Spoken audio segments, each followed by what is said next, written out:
All right, I'm rolling.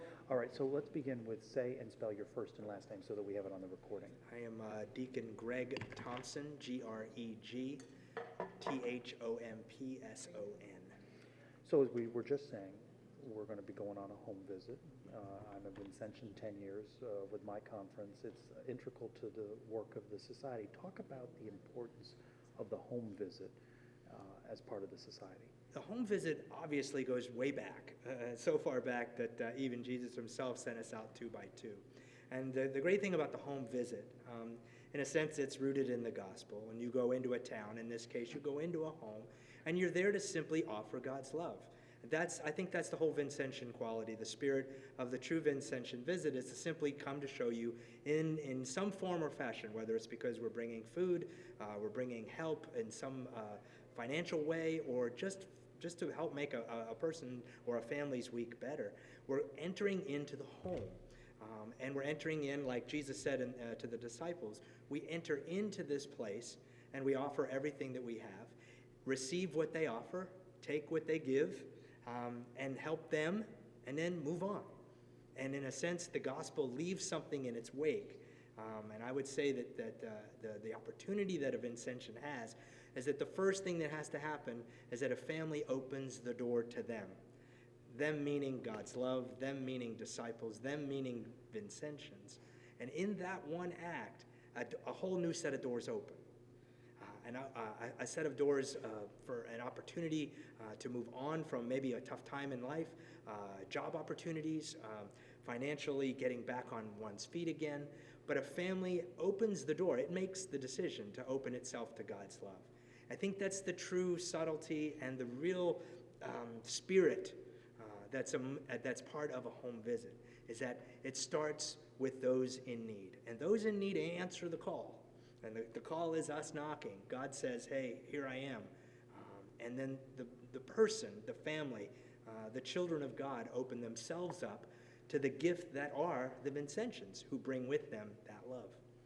Well, let's expand on that theme. That gift, that opportunity is also for the Vincentians, that to be there and to be able to grow in that spirituality through that interaction.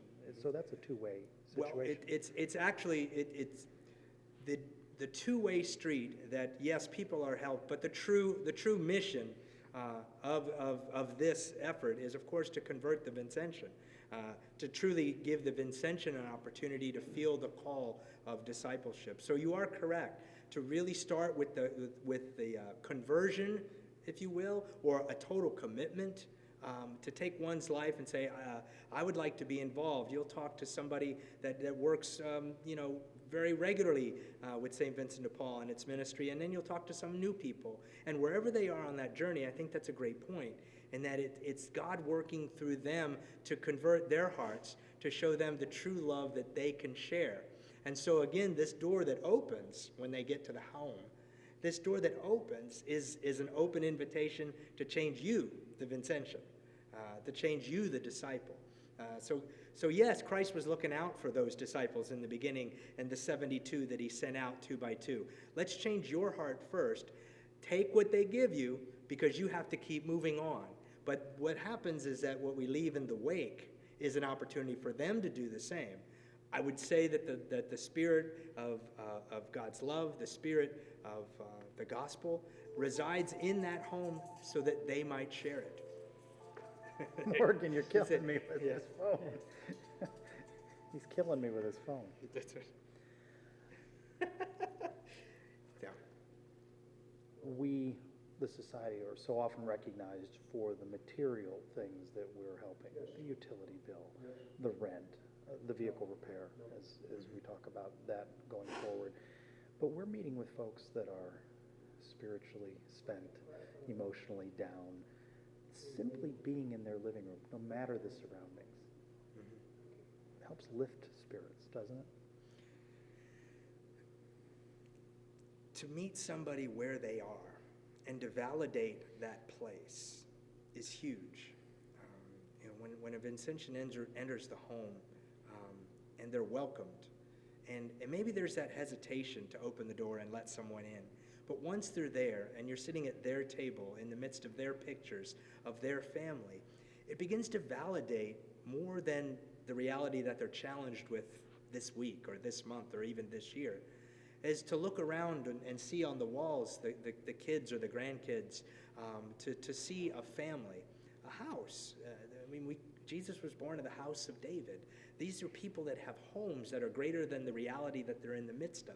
Their house, their family, they come from good people, and they might have been challenged in a way that nobody else has in their home and their family history.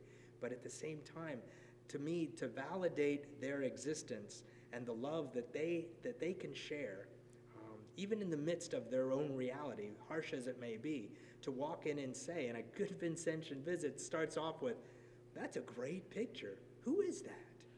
"Oh, that's my grandfather." And then the story begins. It's not about the utility bill.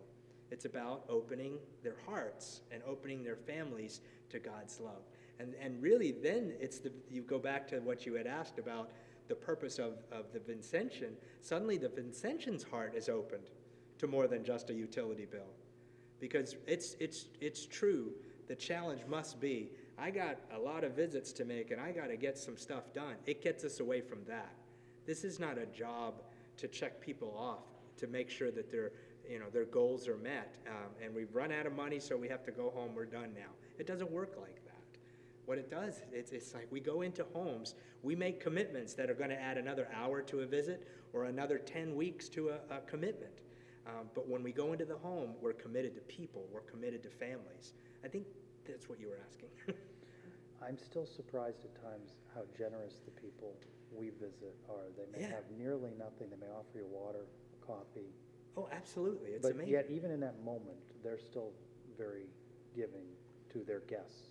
Well, you hear it all the time. You want to put people in the position to succeed. All the time. I mean, you hire people for a job. You send people out for a visit like this. You put them in a position to succeed, and when they're put in that position, their true nature comes out. This is who I really am. I've had a bad week, but I'm the kind of guy that likes to serve coffee to my guests, so here you go. More than that, I went to a home visit in a different way, and as a deacon, I was asked to bless a home. And I got finished with the home blessing, and the lady of the house said, "Excuse me 1 second," and she reached in her pantry and she gave me a box of cocoa. And she said, "I want to thank you for coming." And I'm like, this is awesome. It was a box of powdered cocoa. It's the best gift I ever got. And it was just a wonderful gesture on her part to say, I don't know what I'm supposed to give you, but here, take this. And you could hear one of the little boys say, "That's my cocoa." "Oh, we can get more. Give it to the deacon." And everybody was happy. But I think that was my own example of that. But the idea of putting people in a position to succeed, to put them in a position to know that they are generous people, loving people, caring people, just like those Vincentians who have entered into their home and are modeling God's love. This is the way people act. This is the way people love. This is the way we are as family. And so I think today I'm going to give you a cup of water or give you some coffee. Or cocoa. Or cocoa. Yeah. Yet we know there are Vincentians across the country in conferences that are reluctant, nervous, apprehensive about doing a home visit. When this airs, what's your message to them to get past that fear or intimidation to try it? That it might be a very life-changing experience for them to just go on one home visit with one. I have to say, if there's any, going back to this theme of Vincentians, the amount of courage and nerves that it takes for a family to open their door and to open these sorts of processes, to deal with the stuff that they have to deal with in order to make life right again, the amount of commitment and worry and hope, all of that is all wrapped up into them opening a door. And the outcome of that, if you're nervous about putting yourself in that position, follow their lead. Because as soon as that door opens, their courage should empower you. Their openness now calls you to be open to the possibilities. Just think of the hope and the courage and the possibilities and the work that you're going to be asked to do. You're going to be asked to do it, and Jesus didn't ask just any 72 people on the street. He picked 72 disciples and said, I know you can do it. Some of you are going to get rejected. Some of you are going to feel great. But all of you are going to be sharing God's love. And I, make it happen. Get through it. Suck it up. I don't know what the word is, but when you show the courage that is being shown to you by those that you serve, I know that's what drove Mother Teresa. If a dying person can say, yes, please hold me, what a great opportunity for you to just let loose of whatever nerves, whatever apprehension you've had, and to just simply do. And just do. And make the commitment. Yeah, that's a great question, because Vincentians everywhere, new ones, old ones, they reach a point where they wonder, is this really what I need to do? And the answer is absolutely. Absolutely. Because they have the courage to ask. We need to have the courage to say yes. So shifting to the vehicle donation story, many councils, many conferences are involved in this. The unique spin on that here is that there is a linkage on the dignity of work and the respect for the individual, linking that we want to help you get to your job. They've approached this in a bit of a different way here, but a way in which has resonated with donors and recipients. A person's worth has to be rooted in their vocation, in their call. I mean, too many times we work our jobs, we get to a point where we're comfortable and we can retire, and then we say, well, I have some extra time, I think I'll help out St. Vincent de Paul. That's a vocation of commitment. I lost my train of thought, so let me correct that. The idea of using a little time to help out a cause is one level of commitment, but to follow a call into a vocation is something else. Now, if this were a training video on how to be a great disciple, we would talk about how to hear the call and make the commitment and do. Well, we do that because we want you to make the commitment in the spirit of vocation. We call on young men and young women to make life commitments to the priesthood and religious life all the time. And we talk about a vocation.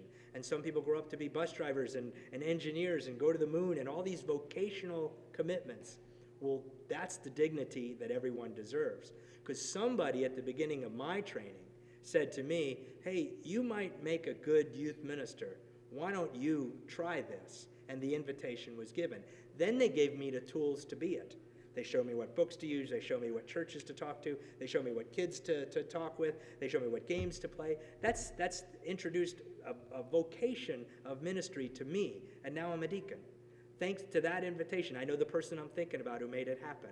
What's different in this? In the car exchange program, if I can say, wow, this is going to get you to work. What do you do? Well, I'm a whatever by trade. Now you can get there. I'm tapping into the need for vocation, the need for work, the right to work. I mean, in this country, we celebrate that.